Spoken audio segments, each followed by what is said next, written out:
everyone. Welcome back to the Film Fund podcast. I'm your host, founder, and executive producer at the Film Fund, Thomas Verity. I'm also an award-winning filmmaker, producer, and film festival judge. I started the Film Fund to give filmmakers an easier, alternative way to get their film funded. Instead of working on a screenplay, crowdfunding campaign, or grant application, you write one sentence pitching your film for a chance to receive up to $10,000 and other prizes to make it. Our spring 2021 narrative and documentary funding contests are about to begin, so don't forget to submit your pitch. Check us out at thefilmfund.co to enter your one-sentence pitch for a chance to win up to $10,000 to make your film. And we want to remind listeners that contests happen regularly, so if you are listening at a later date, check the website at thefilmfund.co for the most up-to-date information. Today we have Ken Meyers on the show, co-founder and president of Coral. Coral is a full-service production housing and concierge service, and they have pivoted a bit because of COVID, so we're going to have some super interesting stuff to talk about. Ken, thank you so much for coming. Could you give us a brief background about yourself? Yeah, my pleasure, Tom. Yeah, thanks for having me. Yeah, so a brief background for anyone who's local to the Philadelphia area.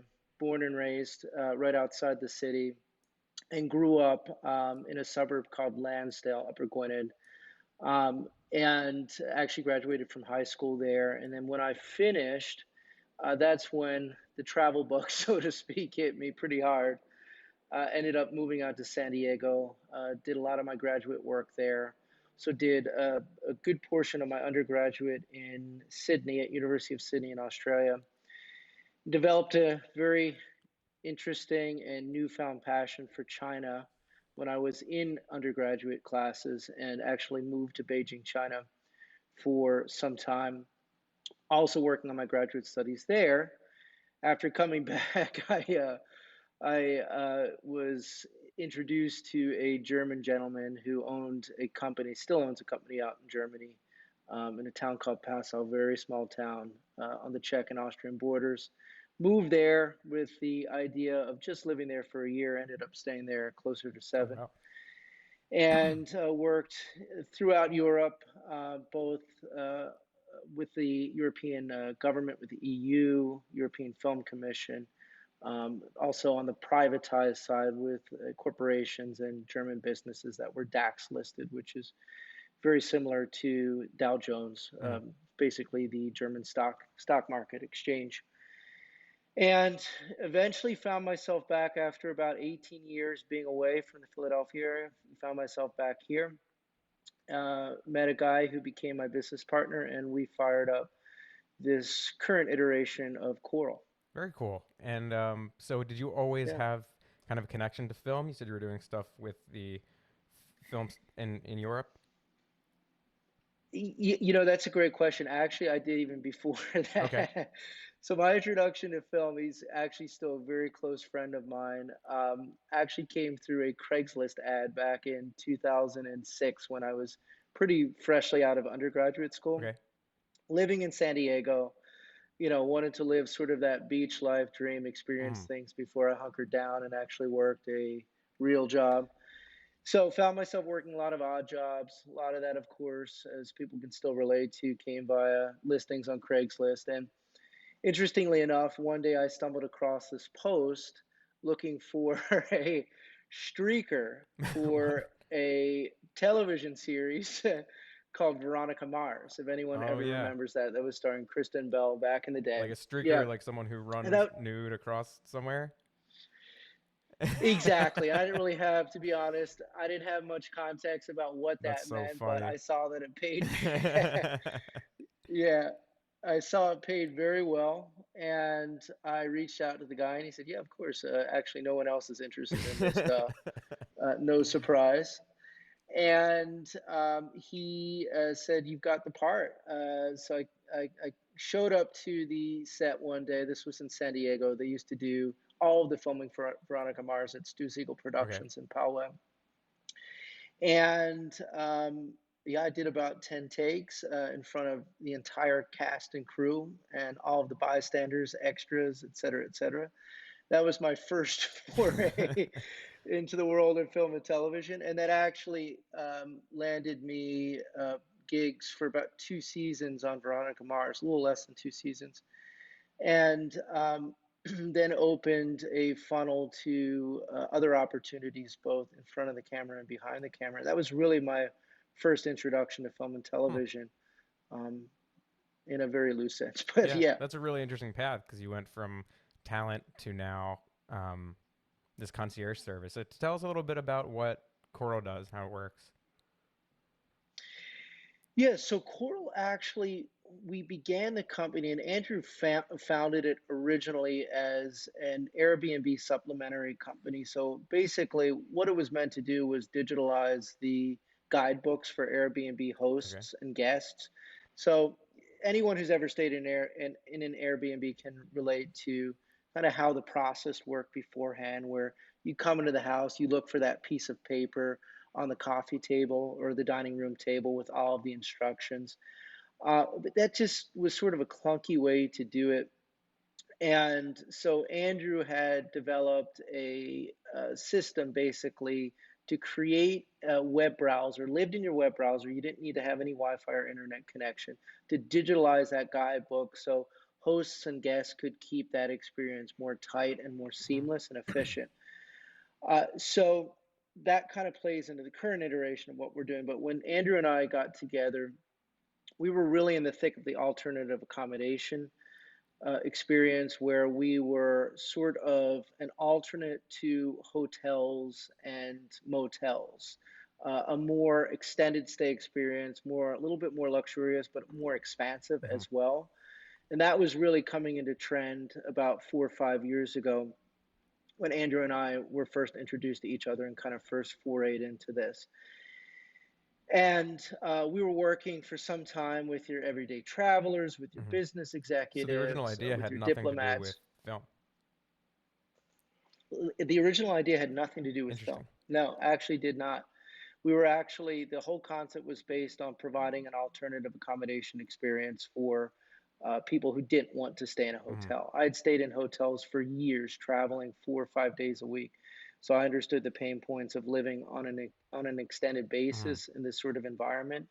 And so we basically used all of our experiences to create a niche, which wasn't so much a niche after some time because there were so many other companies that were doing Hmm. this.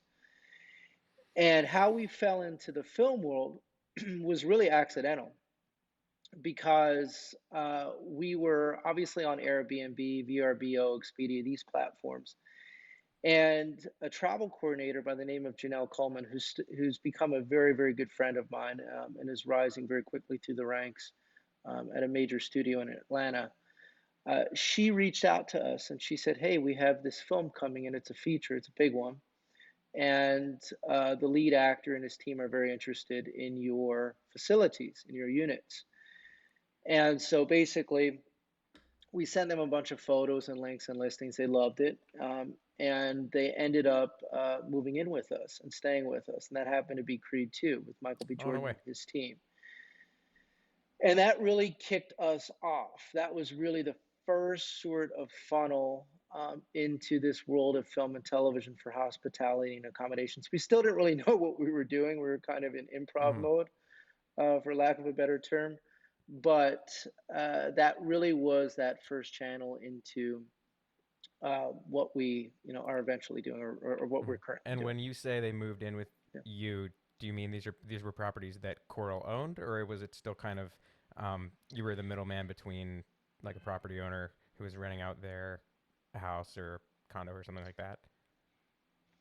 Yeah, so this is really how this whole business of alternative accommodations came into play. Not all unlike this WeWork model, very similar in that these we did not own the properties. What we would do is we'd take out a master lease in agreement with the property manager and property owner, and we'd furnish outfit those on say a 12 to 18-month lease. We'd furnish and outfit those properties just as they would be for anyone in a hotel apartment like setting.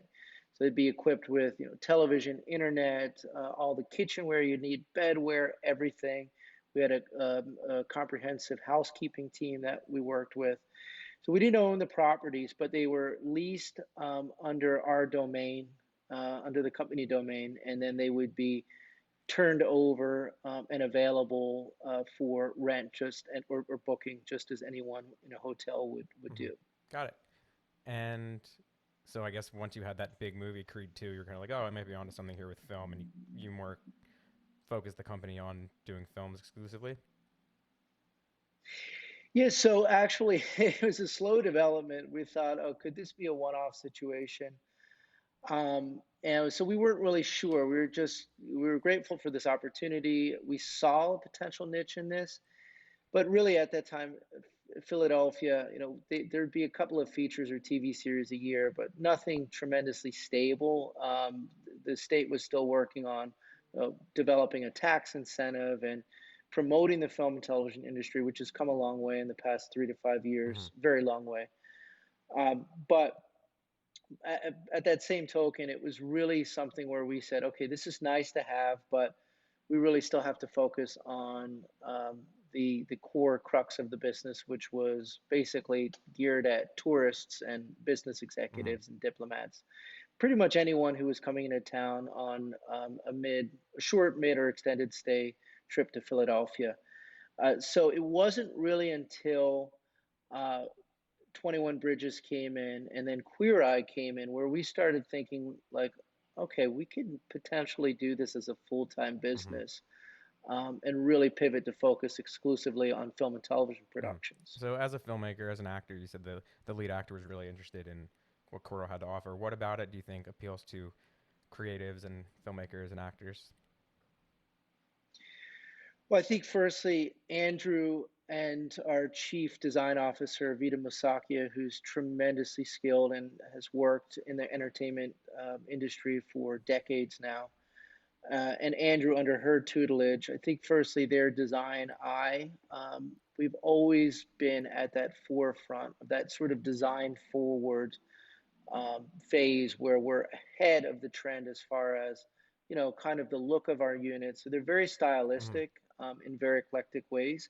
So I think that appealed to these individuals as well who are used to unique Hmm. experience. I think the other thing that really set us apart was the experiential side. We're always very hands-on with our guests. We were available at all times to support them and help them. And as you know, Tom, in this industry, especially when you get to these above the line folks, the above the line folks would be, obviously your cast members, your actors and actresses, your producers, your directors, your directors of Hmm. photography. Those folks, they're used to a very hands-on experience, and they'll pay for that as well. So that's something that I think we prided ourselves on, and we did better than anyone else. And the consistency we delivered on that high level was really sort of tantamount to a five-star Hmm. hotel. So that quickly gained their favor. And in this business, Tom, as you also know, it's very close knit. Hmm. So people talk. Right. So, if we had a couple of good experiences with some above the line, high end folks on the cast or production level, they certainly talk about Hmm. that. And so that was something that spread quickly for other productions who were coming into Philadelphia to Hmm. shoot. Got it. And so let's say well, not let's say I am an independent filmmaker and I have a project I'm shooting. I don't have a huge budget for it, but I'm interested in Coral. Is this something that's accessible to low budget indie projects as well, or is it more geared toward those bigger studio type projects? It certainly is accessible. There's no question about that. We've worked on some indie films, most recently one that was actually produced by Janelle, my friend I was mentioning Hmm. earlier, who's a travel coordinator, called Fells High. This is something we ran across the gamut. We didn't just work with major feature films or television series, but even sort of one-off, lower budget independent films, television productions Hmm. we worked with in the past as well. So, yeah, long story short, worked across a wide range of Hmm. budgets. Awesome. So the pricing is kind of dependent on what the projects or the person's needs are. Yeah, so really at first we began by having sort of fixed inventory, so there wasn't much wiggle room because the units that we had were the ones under contract or Hmm. lease. So we also had our bottom line to meet. So we had to hold to a specific level, which was a little bit higher than maybe most of the productions could Hmm. afford. So we were really in that sort of feature film realm, or those big budget TV series Hmm. realms. As we continued to evolve, we became more of a production coordinator, housing coordinator for hire, where the productions would come to us and say, hey, here's our budget. This is what we can afford. What can you find Hmm. us? So we became more mobile in the sense that we weren't necessarily working with fixed inventory where we were beholden to particular prices, but we could go out there and say, okay, we know your budget is only 60, 65, $70 a night. Hmm. Here's what we can find in and around the city of Philadelphia to help accommodate you. And that really gave sort of credence to the newest pivot that we've made in the company because it allowed us to be a little bit more flexible and to work with a wider range of Hmm. clients, and to also work with the ever morphing, as you know very well, Tom, the ever morphing, ever changing state and landscape of the film and television industry, where you're expected to be able to pivot very Hmm. quickly in order to stay on top of the industry in Hmm. general. Very cool. Yeah, I mean, that sounds like a great idea to me. So you're actually, say, I have a production and I am bringing a few people in from out of town. Instead of me trying to find stuff on Airbnb for them, I can kind of just come to Coral and say, hey, I have, you know, 4 people. Here's my budget per night. What can you find me? And you guys do the rest?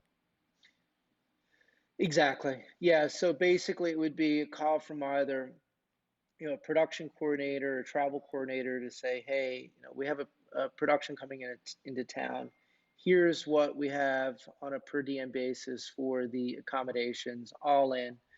What can you do? Hmm. And then we would go to work on that. So we actually started working even in other cities outside of Philadelphia, providing the same service, which was a further impetus for this evolutionary shift in the business model. But yeah, that's basically how it worked. And really, the reason behind that was because it provided us with more opportunities. We could cast our net a little bit Hmm. more because the budgets really vary, and especially if you're depending on, Philadelphia is a really up and coming city for filmmakers of all types, but there's still a cap on the tax incentive, Hmm.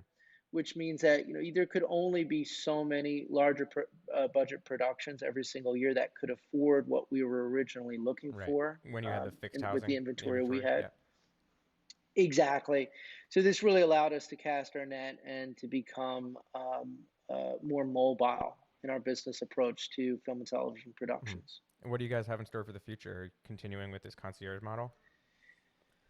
Yeah, so what we're actually really excited about, and this was kind of engendered by a conversation we had last year because we provided some bubble support for very large productions and studios, and this was bubbled housing to sort of mitigate the transmission of the Hmm. virus, so that productions could continue, come out of hiatus, could continue their seasons, or if they were in the middle of a feature production, we provided this service to allow for them to have a protected Hmm. environment in which they could live and operate. Are you able to talk about which But and obviously, which projects that was for? yeah, sure. We did a major one for Apple TV here in Philadelphia. It was a series from M. Night Shyamalan, Very cool. called Servant. Yeah, and they unfortunately had to go, as did all the other Hmm. productions. They had to go on hiatus out of an overabundance of caution, and really, due to some motion picture association restrictions and union restrictions. So everyone was forced into hiatus March of 2020, Hmm. essentially.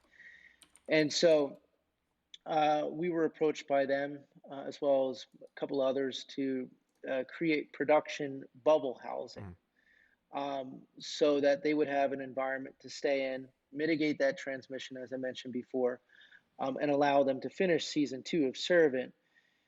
And that went very, very well.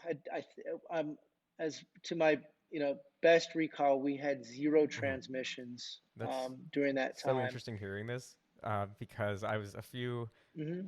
I guess a month ago or so, I listened to an episode of How I Built This from NPR, and the episode is with M. Night Shyamalan, and he's talking about how everyone kind of quarantined for Servant and how they produced it, and so, and how they all lived in the same place and were separated. So I guess he was maybe talking about what you guys had arranged for him. Yeah, I would That's assume so so. cool. We had 111 rooms, 109 cast and crew Hmm. members. We even put built makeshift gyms and coffee cafes, Wow. coffee shops up there so people could grab a coffee Mhm. or use the gym without being exposed to others. So it's a really massive Yeah. undertaking. And it was also very thrilling, I guess, to say, because of the fact that this came up so quickly and we only had about 3 to 4 weeks to actually Oh do wow. this. So the crunch was on, and really tested sort of our business Mhm. model, As a Philly guy and our myself, team was absolutely amazing. sorry to cut you off. Which neighborhood was this in? I'm just curious. It's in King of Oh, Prussia. King of Prussia. King of Okay, Prussia. Yeah, yeah, right. Not far from the King of Prussia got it. Mall. And really, we were sort of forced to that location. It was a great location. The team was absolutely amazing. They did an amazing job. Great owner, very amenable to Hmm. everything, very welcoming and hospitable. But we had to choose. That wasn't what location wise. It wasn't the best location because of the fact that it's a good 45-minute drive from the Hmm. studio. And so no one wants to do that back and forth every single day. So that was the one challenge. But the reason we had to do that was because it was really the only building that could, in an isolated fashion, host that Hmm. many guests, that many folks from this production. So we were very fortunate to find that location as well. Hmm. So that's where it sort of stemmed from. And then moving beyond that, we did recognize that this sort of bubble operation was not the most psychologically conducive to the Oh, I can imagine. mental well-being, yeah, of these cast and crew members, because you're just babysat 24 hours a Hmm. day. And so we really had to think about what we were going to do moving forward as advancements in the treatment for COVID and also in the rollout of the vaccine came out, because it really would render that Hmm. obsolete. So, with the film fund, do you see any ways Coral could be used for some of our community members? Like maybe if they, I don't know, sometimes we'll partner with, we give away Kid Split gift cards, or we'll do, some companies will sponsor a prize package or something like that. Do you think something like that could fit in with the film fund community? Do you think, like, we could say, and I'm not asking you to sponsor anything right now, I'm just thinking out loud, but as a way for winners to use Coral services, I guess, like, I'm just thinking how that would work. I didn't have my coffee this morning, so I'm literally just rambling in circles. But my prompt here in I the script is ask have Ken about his I've association got with mine the here, film but I fund, haven't. and ask some of his favorite things and how they can use Coral. So I guess, how do you see scrappy independent filmmakers, and more established filmmakers, but indie filmmakers using Coral? If that were to happen through the film fund, Absolutely, do you think, how do you see that working? absolutely. Well, it's quite easy now, and it's going to be quite easy in the future. So we are rolling out the only online digital housing marketplace for film exclusively for film and Hmm. television productions and studios. So it's sort of, if everyone's interacted with their Expedias, with their Orbits, with their Airbnbs before, it's sort of that Hmm. model, but for film and television productions. And that is the sort of slant or the unique value behind that. It also has, it's going to have, that's what we're working now in the beta phase in. It's going to have an all-inclusive concierge function as well. And the great thing about it, it's going to be able to meet anyone's budget. Hmm. So you'll go on to this particular platform or site via our link, and you'll input, the area you're staying in, what your budget Hmm. is, what sort of unit type you're looking for. Is it a single family home? So more of an apartment style experience. And then through that, you'll be able to book directly online your housing experience for an extended That's great. stay. And So even on a budget of like yeah, 8,000, which is sometimes an amount we give away depending on how many entries we get, that would work with Coral. exactly. Yeah, it's totally predicated upon what the property owner, because Okay. we partner with property owners.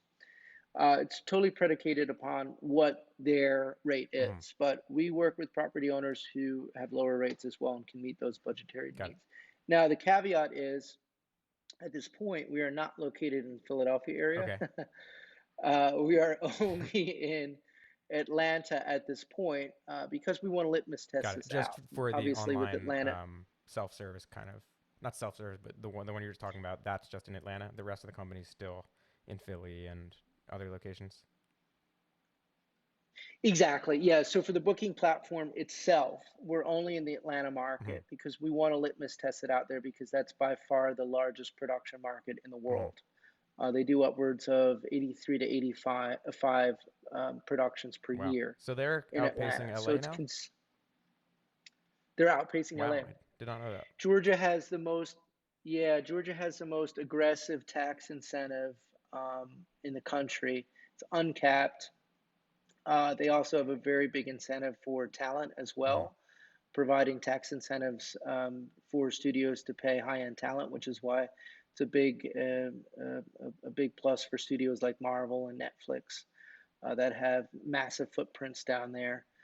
But we're also I'm working very closely with the state legislature as well to increase the tax credit, and we call it the tax incentive. It's no longer termed the tax credit; Okay. it's a tax incentive here in the state of Hmm. Pennsylvania to really make Pennsylvania one of the nation's strongholds for film and television Hmm. production, and also provide, to your point and to your mission, independent filmmakers with opportunities to realize their projects here in the state of Pennsylvania, especially those who are native to the Hmm. state. It's a big push for us to increase this and to create Hmm. more job opportunities, and more production opportunities here in Yeah, the I mean, state. as a filmmaker, from the Philly area, that sounds amazing to me. I hear about the tax credit, as it used to be called, and now it's called the tax incentive. Um, and it's always kind of seemed out of reach for indie filmmakers, people who I talk to, unless you have like a big feature you're doing. So I mean, that sounds like an incredible thing. So keep talking to them for us, because I don't always want to have to move to another city across the country to get my productions made because of tax reasons. So that sounds great. Talking about the Film Fund and Coral, I mean, what are some of your favorite things about the Film Fund? Well, I think it's really great what the Film Fund is doing to not just create awareness for the importance of production, especially here in the state of Pennsylvania and the area of Philadelphia, but also creating channels as well for younger, passionate filmmakers, people who are on that younger end and maybe haven't yet hashed out their abilities, or maybe in their very nascent or early stages of this Mm-hmm. passion, but do have this and maybe don't even have an opportunity to receive the funding that they need in order to execute on their vision or their concept or idea. So I think it's great that there's that channel available for young, talented individuals who have sort of a passionate focus on creating opportunities within the film and television Mm-hmm. realm to realize that via you guys. And that's, I think for myself, and we talked about this as well, Tom, in the past, this is a big focus of mine moving forward is providing educational Mm-hmm. opportunities for kids in not just the Philadelphia area, but across the state to realize their dreams in the film and television production world, whether that's in front of the camera or behind the Mm-hmm. camera as a producer, camera operator, DP, writer, editor, et cetera, et cetera. I think that is a great thing what you're doing Thank you. to provide these young kids with this opportunity to have that access or that pull um, to be able to actually get this up Mm-hmm. and running. Yeah, and we are offering some educational resources too now. We have a YouTube series that has lots of tips. I mean, you'll learn a ton from watching that and listening to this podcast too. This podcast, I mean, this one's not as filmmaker focused. It's more about logistics around filmmakers and getting them what they need. But I mean, if you just spend time listening to us, we give tons of tips all the time. And we also relaunched something on our website called the resources page, and it has like sample kits you could put together for different budgets for your projects. It has a free ebook about pre-production. So yeah, we definitely want to get on that education front as well, because there's so much information out there, but it's kind of hard to distill sometimes into what's worth watching and what's not. So we try to make the Film Fund a hub for not just funding for your projects, but also, okay, maybe I got this funding. How do I how do I use it now? So we kind of want to take a comprehensive approach to that. Talking about your experience, you said you had experience in front of the camera, behind the camera. You know, now you're doing concierge services, so I guess that could be on the side of the camera, however you want to define that. What advice would you give to filmmakers, aspiring Yeah, filmmakers I, in I would particular? just Yeah, I would just the first big piece of advice I'd give any aspiring filmmakers is to have a tremendous amount of Mm-hmm. persistence. I listen to I'm a huge fan of Bob Iger, who's the former CEO of Mm-hmm. Disney, and he talks about sort of his slow burn. And we always hear about these overnight success stories in film that really aren't Mm-hmm. overnight at all. People have been involved in the trenches for years, sometimes even Mm-hmm. decades. That really mirrors his sort of Yeah. path to CEO to CEO of Disney. And really, at the end of the day, it's about having this, and I use this term a lot, stick to itiveness, but it's really having that persistence. It can be a very daunting industry to be involved in because there's tremendous roller coaster experiences where you have these huge highs, you come down to these huge lows, and those huge lows oftentimes can be discouraging enough for people to say, I don't want to do this Mm-hmm. anymore. So the one thing I can tell anyone, I'm 39 years old. I've been involved in some capacity in the film industry since I've been 22. So, it's been a slow burn for me as Mm-hmm. well. And so I would definitely recommend have that persistence and don't take the lows too low, don't take the highs too high. Try to try to keep everything in perspective from a moderate Mm-hmm. standpoint. That's one big piece of advice that I'd give to folks. And then the other is to try to be ubiquitous. Any opportunities that you get, whether it's something that maybe might be outside the scope of your interest or your scope of your what you perceive as your expertise, take that opportunity on. Never be too shy or never be too into yourself, Mm-hmm. for lack of a better term, I think that's great too. where you say no, I'm not, yeah, where you say I'm not going to do this, because it's really about in the film industry, it's really about showing your willingness to delve into all certain areas where maybe others may not be willing to. And I'm not talking about necessarily taking that role as a streaker on a Veronica Mars production, but more so, you can do that if you want, and that might take you certain places. But it's really about not turning your nose up at any opportunity and being willing to take that chance, roll up your sleeves if need be, and really make yourself as ubiquitous as possible in a Mhm. non-obnoxious way, of I think course. that's amazing advice. I like your um, mention of the slow burn as well, and people who seemingly made it overnight, like you said, that doesn't happen. And I was thinking about the Safdie brothers. Everyone says they came out of nowhere with Good Time, and then they did Uncut Gems. It's like, who are these guys? They were making films for 10 years, as I learned, and I'm not an expert on the Safdie brothers or their filmography or anything like that, but I've been listening to more film podcasts lately, and that came up, and it's like, yeah, these guys, they were doing their own thing for about 10 years before people really knew who they were, from what I learned. So if that's not stick to itiveness or slow burn, I don't know what is. So and then I think there are people like, I may be misquoting this or misreferencing this, but Morgan Freeman, I think, got his first major role when he was like in his 50s or something like that. So Yeah, yeah. um, yeah, I think slow burn and patience and persistence is really really important.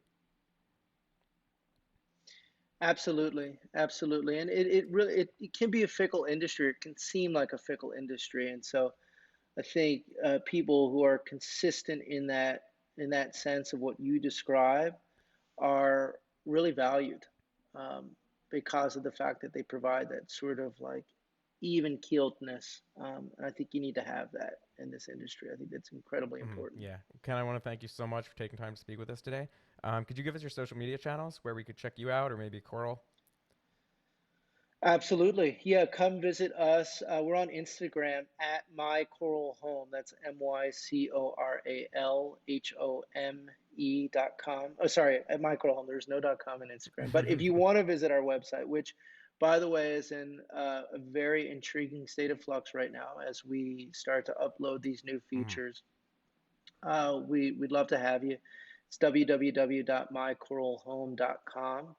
And there's also a messaging function, so you can feel free to reach out. I get messages directly if you Oh, have any awesome. questions or if there's anything anyone's wondering that wasn't discussed in Mm. this that I can be of assistance or support on. One question I Always just happy thought to of, do that. uh, why is it called Coral? How did you guys come up with that name? Great question. So that's funny. My dad actually just finally Yeah, asked because me the that film the fund's other name is day. very simple and obvious. I wasn't too creative on that So one, but yeah, no, actually, no, I really like that one as well. But it's funny how things come full circle. When we had and when Andrew had started the company originally as a software company, he envisioned sort of this like living infrastructure, not all unlike a reef, this living infrastructure of interconnectivity. And then this became sort of this mantra for this community idea that we envision, where it would be this living ecosystem of individuals living in our and occupying our I see. units to create this community effect.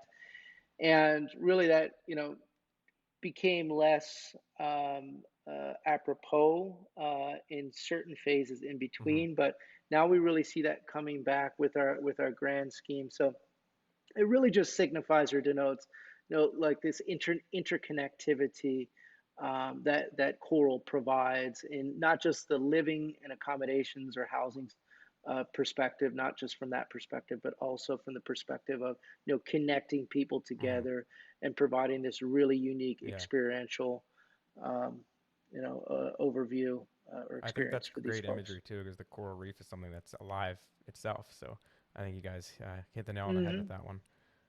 Ken, thank you again. Yeah. I want to plug the latest contest for the Film Fund. We are opening again on May 4th, which I hear is Star Wars Day. No affiliation with the Film Fund, but check that out. Spring 2021, we'll have narrative contests, we'll have documentary contests, we'll have tons of tips on our blog. So thank everyone for listening today.